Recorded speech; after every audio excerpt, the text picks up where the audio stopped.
podcast is part of the Sports Social Podcast Network.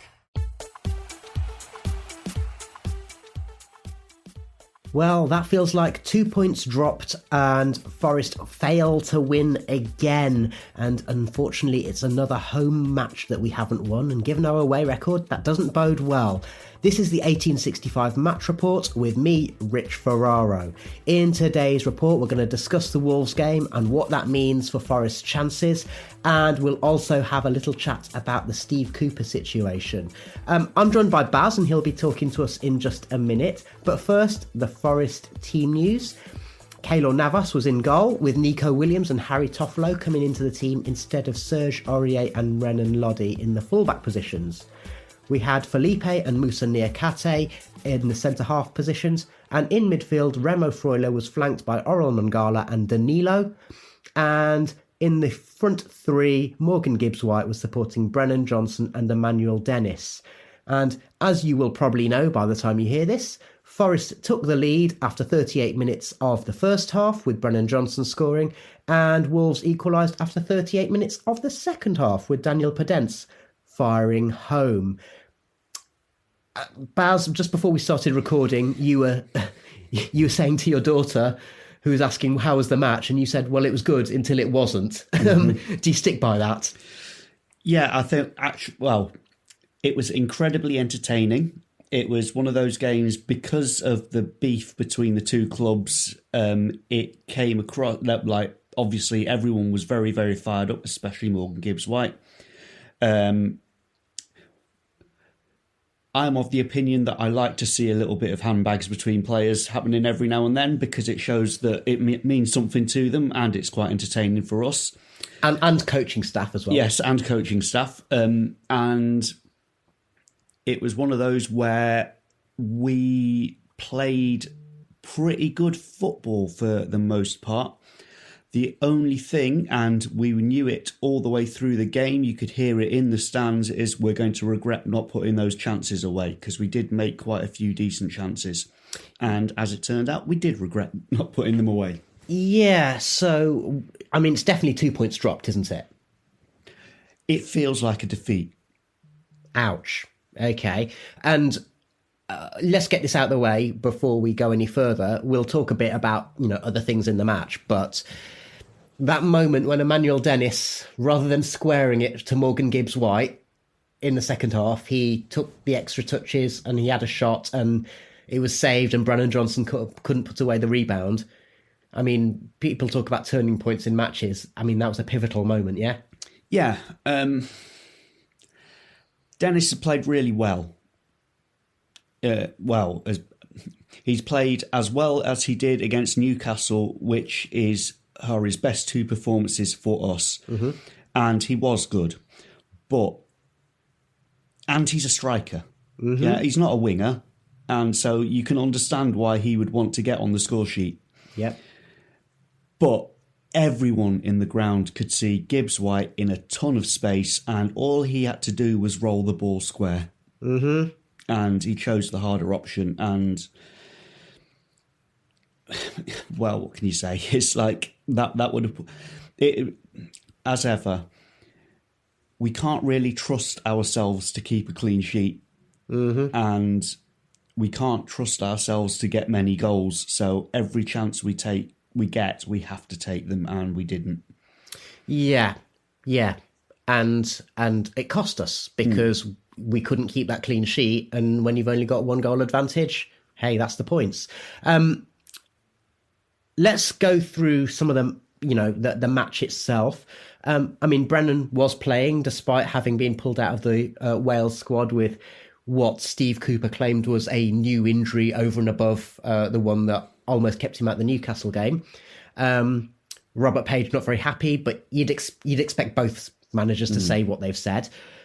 So Johnson did have an effort early on, which Sarr had to save.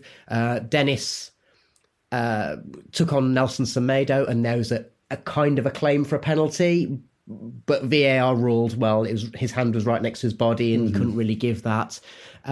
So, that's what VAR's for, I guess. Mm-hmm. And then let's talk about the goal.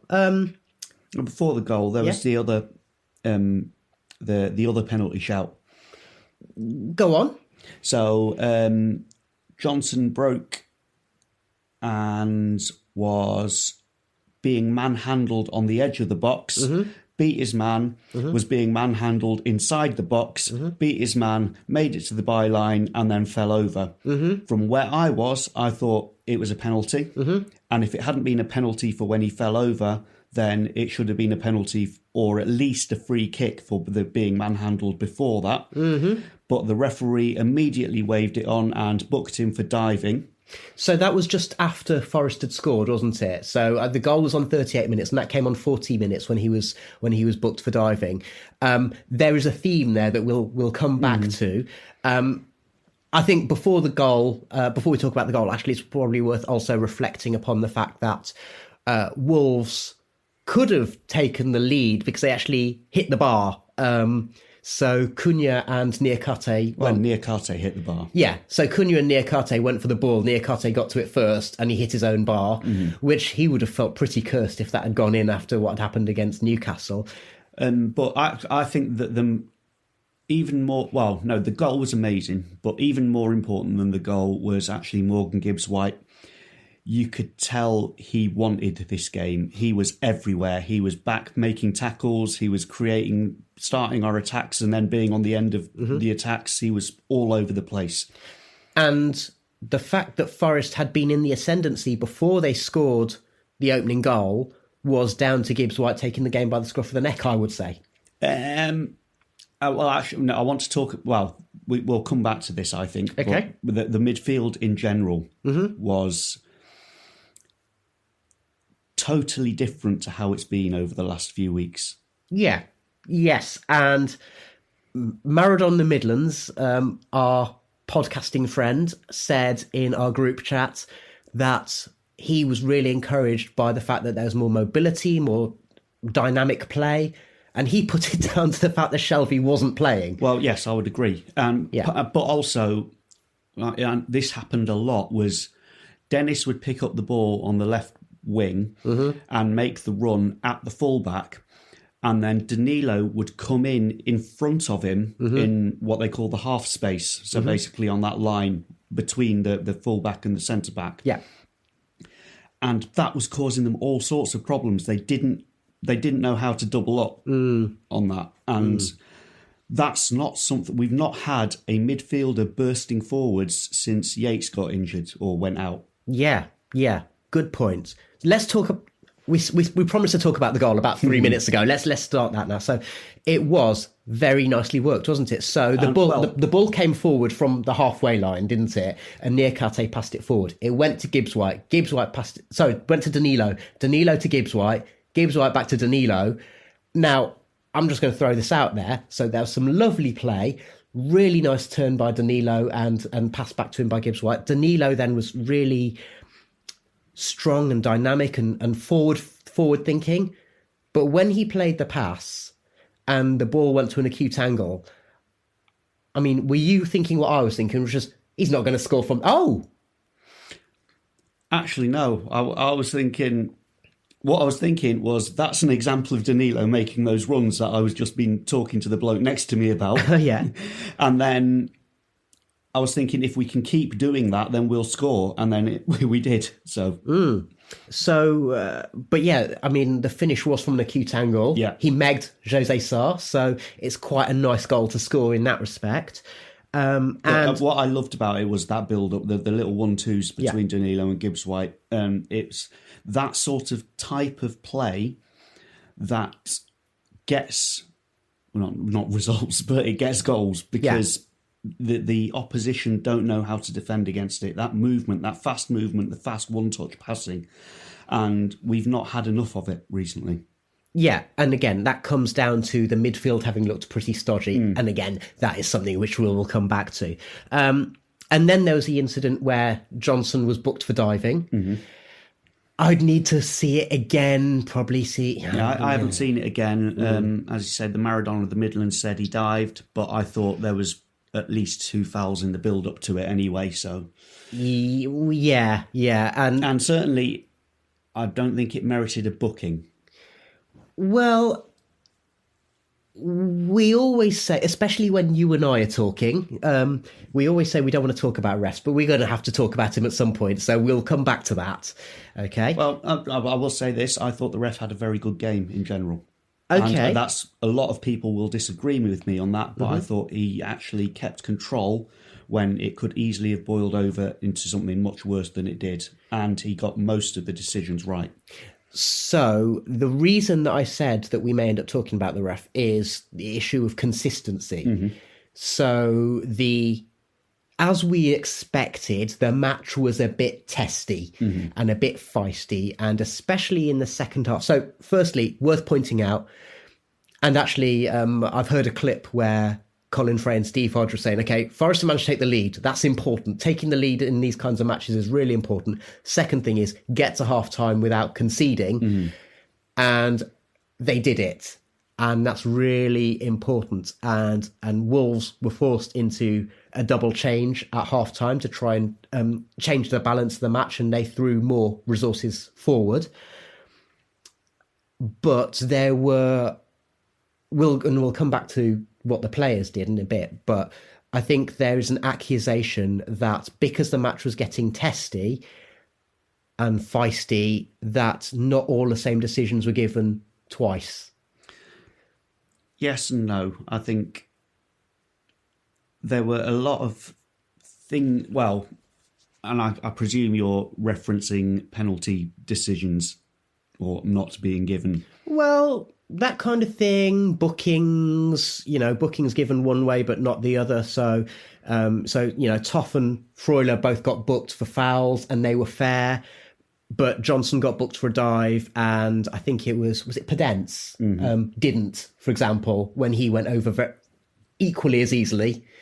And so, and then Traore went over under Felipe's challenge. It wasn't a foul, and that's what led to what for many people will be the talking point of the second half, which was the massive scrap on the touchline, which saw Alan Tate and Wolves' assistant manager both get red cards, deservedly so, because I would need to see it again, but apparently they were throwing punches at each other, so they can't really argue with any of that, can they? No, but well, I would say I think we were very lucky that Traore didn't get a penalty, because Felipe had his arm on him and was holding him. So I think we got away with that one. The Podence one, if Jono got booked for that, then I thought that should have been a booking as well. But I didn't think Jono should have got booked for the first one in the first place. There were a number of challenges that Freuler, I think it was harsh for his first booking, but then he got away with a flying 2-footed challenge a little in the second half that he got away with scot-free. It wasn't even a free kick, so you pays your money, you takes your choice there. So do you still think the ref got all the big calls right? I think he was doing what he could to keep the game flowing and under control. If he'd sent Freuler off, it would have started a fight again. And do you think that VAR was giving him the help it should have been giving? No. I think VAR should have looked at the Johnson one. I don't think it did. It should have made a different decision with Podence in the second half. Because I have seen that back. And I think that's as clear as you can get. I think... I don't understand VAR, so I don't really know what to say about it. I don't know when it gets called in and when it's... Okay, so let's just talk about the Wolves equaliser, because, we know it's been feisty. We know, Ruben Neves got a yellow card, deservedly so, etc., etc. And then the Wolves goal came. So talk us through what was going on, because Forest had made some subs. We'd gone 5 at the back, hadn't we? We took off Dennis and put on Worrell. And a lot of people were like, why has he done that? Well, actually, Wolves effectively were playing 6 up front. Yeah. And us having 4 at the back just wasn't going to deal with that. So that's why Worrell came on. And Dennis had obviously annoyed Steve Cooper. Well, I mean, the thing that we know if we've watched Dennis is that, especially when the match is in the balance, he's not always the best player because he does have this tendency of giving it away cheaply. Yeah. And so you take him off on 65 minutes and that's his most dangerous in terms of dangerous to his own team period taken out of it, I guess. And we went to this 3-4-3 with Danilo playing as the number 9. Yes. Well, Steve Cooper said in the interview afterwards, that's because it was planned to change the formation like that if they changed their formation, but he had to take Toffolo off. Yeah. And he didn't, and that wasn't part of the plan. So Lodi was missing because he'd had a child in the week and missed training and everything. Toff came in, he couldn't last 90 minutes, so we had to use one of our substitution windows for that.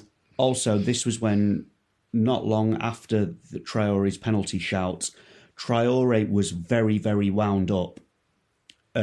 Toff was all on this yellow card, and as we know, Traore is very fast and wound up, so you could easily see it boiling over. Yeah, and and as you said, Wolves had sort of a mix of nippy players and brawn up front because they had Diego Costa, they had Traore, although eventually Costa replaced Traore, as well as players like Sarabia and Podence and Pedro Neto. We'd made those subs. Wolves had put loads of players up front. We shored up the defence and moved Danilo into being a striker. And we weren't quite ready to make the final because we only had one substitution opportunity left. So you're not going to do that when you've still got 20 minutes to go. Talk us through the goal.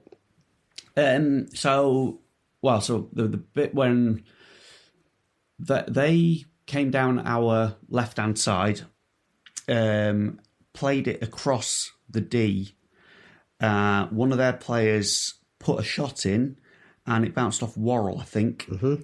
And because of the way the ball came across the D, our back four had compressed in front of it to try and block the shot, which Worrell then did. But it then meant that Podence on our right-hand side, Nico had cut in to do that blocking, and that meant Podence was in space, so Nico came back onto him and Podence just dummied him and put it past Navas. So would you say that's Williams' fault, or would you say that that's a team thing? Or is it just succumbing to pressure? It's... At the time, I thought, oh God, we've done it again. We've fallen asleep and left someone unmarked in the box. However, actually, I think we did the right thing, but someone should have been back to cover alongside Williams. Okay. So that goal went in. It was 1-1, deflating. Forest did make a double sub, so they brought on Awoniyi for Danilo and they brought on Kouyaté for Mangala. Both coming back after a long period of time, so I guess, again, part of Cooper's reasoning in not making the subs earlier was also because you need to ease the players back in. And I would imagine that we'll see a lot more of Kouyaté and Awoniyi, bearing in mind it's a 3-game week. So did that make any noticeable difference to the last few minutes of the game? No. Yes, we played the same way, with Awoniyi taking Dennis's role. And doing the same thing, which was when he received the ball, he carried it upfield. And there were a few sort of half chances where he would cut in after taking on their fullback, and then the ball would spill about the box a bit and we wouldn't be able to get a decent shot in. Kouyaté, he wasn't as noticeable. He wasn't quite as dynamic as Danilo, but then he was a presence high up the pitch. And again, this is one of the things to note about today as opposed to the last, 6 or 7 weeks, is we played much higher up the pitch. We were defending from the front. We were pressing them in their half. And the style of play in general, what we were trying to do was very, very different to how it's been recently. Okay. One more thing about the referee and Podence. I've not seen it because it was captured by VAR. Podence there was a bit of a kerfuffle towards the end and then a big pause at the ground. And it's because VAR were looking at Podence, spitting at Brennan Johnson. To be fair, so I can't remember who it was it Mangala or something, was sort of like in a sort of 50-50 challenge with one of their players who went down. Mangala's, or whoever it was, legs got tangled up with the player who went down. Podence came charging over, absolutely livid about the challenge, when it was just one of those things where their legs got tangled up. And Mangala was trying to help the other player, the Wolves player, up. Our players and their players basically intervened to try and pull Podence away. And while Podence was walking away, I was looking at the player on the ground and how they were sort of trying to get him up, because I was trying to figure out, was there a foul there or not? And then the woman behind me just screamed, "She just spat in his face!" at the top of her voice. And so, I mean, it must be like, it was not far outside their D, so probably 30, 40 yards away from where I sit. And she saw it plain as day. She was like, "This is disgusting. How dare he do that?" And like a few other people were like, what are you talking about? Like they didn't see it.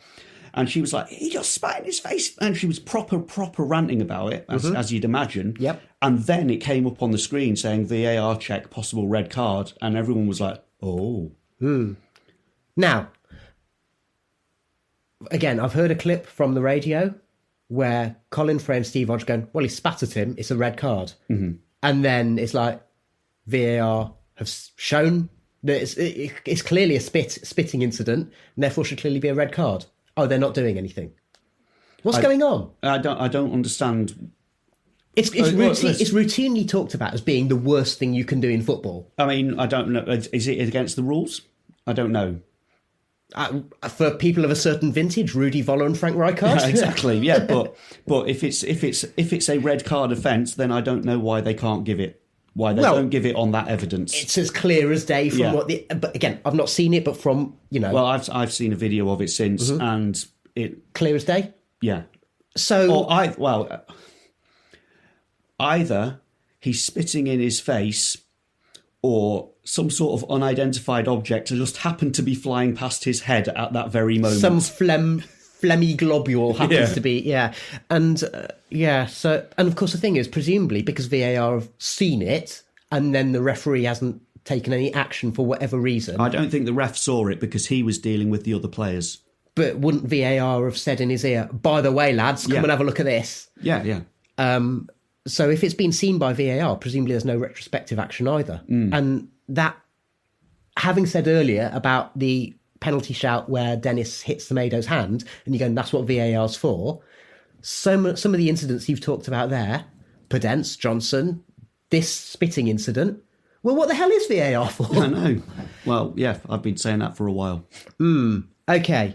And so the upshot of that was it ended 1-1 with neither team massively satisfied. The 1865 Match Report. You're listening to 1865, the Nottingham Forest podcast. Okay, Baz, what are your thoughts about what this means for Forest's chance of survival? Because our group chat is a bit mixed. So I'm not going to go into names, but there's a couple of people in there who are really down in the dumps and really pessimistic and saying, "Oh, I don't know where the points are going to come from. We needed to win this because it's a home match against a rival." And then there's other people who are saying, "But we played more positively today. There was more dynamism. Actually, with Wood and Shelvey not in contention, it's improved our style of play and made us look more like the Forest we know and love." Where do you stand? I agree with both. So a few weeks ago, I went through the fixtures. I think I mentioned it when we were doing a match report, and I thought we had for the rest of the season I could see us getting 8 points, which would have put us on 34 or something when I did the thing. However, 6 of those points were against Wolves and against Newcastle. So, So that's blown that out of the water. yes. So I don't know where we're going to get the points from. However, the ray of hope is that we played like a competitive Forest side, that the type of side that we know and love from the entirety of the last 18 months of Steve Cooper's reign. If we can do that away from home, then we might just squeak through. But that's the question: is why have we been unable to do that away from home all season? And how realistic that we suddenly start doing that away from home when we haven't done it all season. Exactly. So it is a bit of both. I can't see where the points are coming from unless we can translate this style of play to away. Because actually now that home record, it's worthless in a way because we need the points away from home. Yeah. We need 3 points away from home more than once. So looking at the table as it stands, so this is about 2 hours after the match has ended. Palace are in 12th place on 30 points. Wolves are 13th on 28 points. Forest are 14th on 27 points. And astonishingly, we're above someone on goal difference because Bournemouth are also on 27 points, but have a goal worse goal difference. Then Leeds are in 16th, who we play on Tuesday. They're on 26. Everton on 26. Leicester are in the final relegation place on 25 points. West Ham are on 24, but they've got 2 games in hand. And Southampton are propping up the table on 23. It's not got any less tight, has it? And no. What we've seen from Leicester dropping down and Bournemouth, somersaulting, any result, anyone getting a win will make a huge difference to the way the table looks, won't it? Yeah. The positive to take from that is points-wise, we're not great, but 14th, if we can hold 14th position, then, that's pretty good. Yeah, and ultimately it's the actual position that will count at the end of the season, isn't it? Okay, so we really needed... I think most fans would have said from Wolves and Leeds, 6 points would be nice, 4 would be okay. But that means now we've got to win away at Leeds. Yep. Leeds, who are seemingly getting a little bit better, still inconsistent, but getting better. So while we've kind of been in a slump, is this the sign of us pulling out of a slump? Those are the questions, really. Yeah, and without wishing to state the obvious, we don't know the answers. If we think about the other factor, the elephant in the room, which has been... You really shouldn't talk about the owner like that. Okay, I really hope no one at the club is listening to this podcast. But you are alluding to something. So last night, The Telegraph, not John Percy, who's the usual correspondent for Midlands football and for Forest, but Matt Law reported that Cooper was basically in trouble again. And a couple of weeks ago, we'd seen, not even a couple of weeks ago, just a few days ago, we'd seen some speculation from overseas journalists that Cooper, they were lining up a replacement for Cooper. And I can't for the life of me remember the name of the guy off the top of my head. Here we go. It was Marcelino Garcia Toral, ex-Valencia boss, who apparently rejected Forest's overtures. Now, if you believe what the Furore was saying, then it was win or bust for Cooper. And I guess we're 2 hours after the end of the match and we haven't heard anything yet. They said on the radio when I was on the way to the ground that Mr. Marinakis was in the ground and speculating as to why that might be. At the start of the match, I looked over to where he sat and his area was empty. And I was like, oh, God, he's in the boardroom making the phone calls. But then he turned up and he seemed to enjoy the match. I was keeping an eye on him throughout. So with regards to the Cooper situation, the thing that was noticeable is, as usual, the home atmosphere was a cauldron and there was even more support for the gaffer than usual. I'll add to that. It wasn't just a cauldron. It was the last 2 or 3 home games. There's been a palpable tension in the air, and you could hear the nerves even while we were chanting, and there was the odd quiet patch. That was not the case today. It was proper, full-on supporting the team. And the gaffer. Because, so for example, when he walked out, he always gets a round of applause and he always turns around. Full standing ovation, basically, wasn't it? And that was clearly, apart from one or two noisy dissenting voices on Twitter, which, as we know, is not necessarily the best place to get balanced opinions, Forest fans are behind Cooper, and the fans in the ground were really, really, really keen to show that today, weren't they? Absolutely. Now, when the Marcelino rumour came out, again, amongst us who work on the pod, we were saying, essentially, is it disrespectful to Cooper? Well, it feels it, but actually the club would be stupid to not be thinking about other options, because we're not safe. And then, regardless of what's happening right now as well, they'll also be thinking about options for the summer, because, like it or not, football is a business, and whether we stay up or not will have a bearing on whether Cooper's the best man to be in the I want posse. to add to that is, if you listen to Cooper's interviews after some of our away defeats, and I'm thinking of West Ham in particular, but a lot of them recently, he said, we didn't have enough fight, we didn't do this, we didn't do that. And he sounded like a man who didn't know how to fix the problems. So if that's coming across in his interviews where he's trying to be a figurehead for the club, how's it coming across behind the scenes? Is that him being too honest? Possibly. But if you're Mr. Marinakis and you've put in this much money and the man you've entrusted it to is coming across like he doesn't know how to fix the problems, what are you going to do?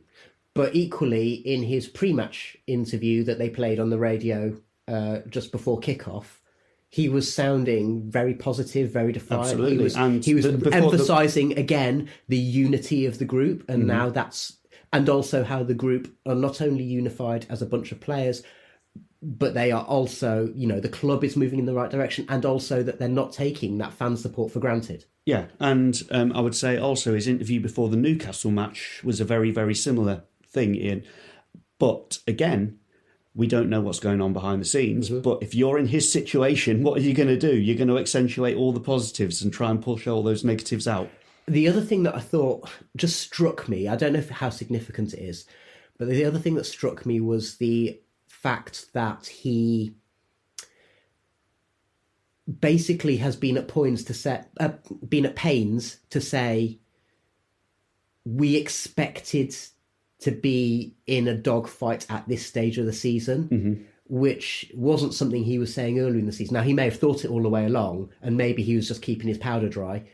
But, he's had those things like before Newcastle, he's saying, well, we're in a good position, but we know that it's going to be tight. And in the one that they played today, he was basically saying, we knew all along that it's going to be an absolute scrap and it's going to be tight. And actually, maybe it's a little bit tighter than we expected, but we knew this was going to be the case. Yeah.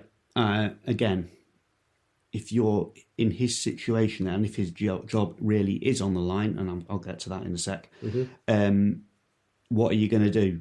You're going to lay out expectations. You're going to set expectations accordingly. Okay. So go on. Well, actually, another point is at the start of the season when we started on our player spree, there was, and I can't remember where I heard it, but there was a thing doing the rounds. I think it might have been John Percy, in fact, saying that Mr. Marinakis thinks that after this much spending that the top half is a possibility. So if Steve Cooper if that was true and Steve Cooper knew that, then again, he's doing expectation settings. Yeah. But we know that the one thing that we know for certain is that Marinakis is an incredibly demanding boss. And you could say that he has every right to be because of the amount of money he's put in. You could also question the way in which certain things are run at the club. And you could also legitimately question about the strides that we've taken in the last 2 or 3 months when there's been quite a lot of turbulence in terms of Murphy leaving, Heraldi coming in, the other scouts being sacked, Lee Charnley being appointed as a consultant, and then the question that we alluded to in our discussion podcast, which is, have Forest's January signings actually made us worse? Mm-hmm. All different types of issues. We're not going to debate them all here, but just things that people are talking about. What did Cooper have to say after today's match? That it was disappointing in terms of the result, but encouraging in terms of the performance, which I guess is what we've been saying here as well. I think that if we had lost today, Cooper would be gone. Mm-hmm. If we had drawn today and the performance wasn't as good as it was today, mm-hmm. then Cooper would be gone. Mm-hmm. I think the performance may well have saved his job. And is that performance down to excellence by the head coach and his team, or down to the players pulling together because they want to save the head coach and his team, or a bit of both, or do we just not know? We don't know. But what I would say is this performance, if you were to ask a Forest fan who's been watching us for the last 18 months, how would you describe a Steve Cooper side? Mm-hmm. I would say this performance embodies it. Okay. Let's just look forward. Got Leeds in midweek, got Villa on Saturday. We've already said that away points and performances have, I mean, to state the blooming obvious, mm-hmm. Been lacking. Do you think on the basis of today that actually they can take some strength from today in terms of performance, if not result, and by playing slightly more dynamic players like the Danilos, by having a Wanyi back in the squad and Kouyaté back in the squad, there's a glimmer of hope there? I actually think because Leeds are inconsistent, if our away problem isn't some sort of mental block, mm-hmm. that the players just no longer have the belief that they can do anything away from home, if it's just we've been unlucky and things have not gone right, then we could get 3 points at Leeds. Leeds aren't very good. Mm-hmm. And today we were sort of pretty good, mm-hmm. finishing apart, or the odd decision apart. Yeah. So yeah, there is a chance that we could get 3 points at Leeds. 3 points at Villa, that's much, much less likely. I think against Leeds in particular, but in all of our away matches, who gets the first goal will be vitally important. And we mm-hmm. saw that in the Leeds home match, didn't we? Yeah. Forest scoring the first goal meant that Leeds were like, oh, crap. And if it happens the other way, then Forest will have that same reaction. We will be back after the Leeds match, and we'll be back after the Villa match with match reports as usual. We want to say thank you to Baz for joining us today. And, of course, thank you to you, listener, for joining us. And if you like what you hear, you know what to do. Spread the word. Leave us a review. We'll be back in a few days' time.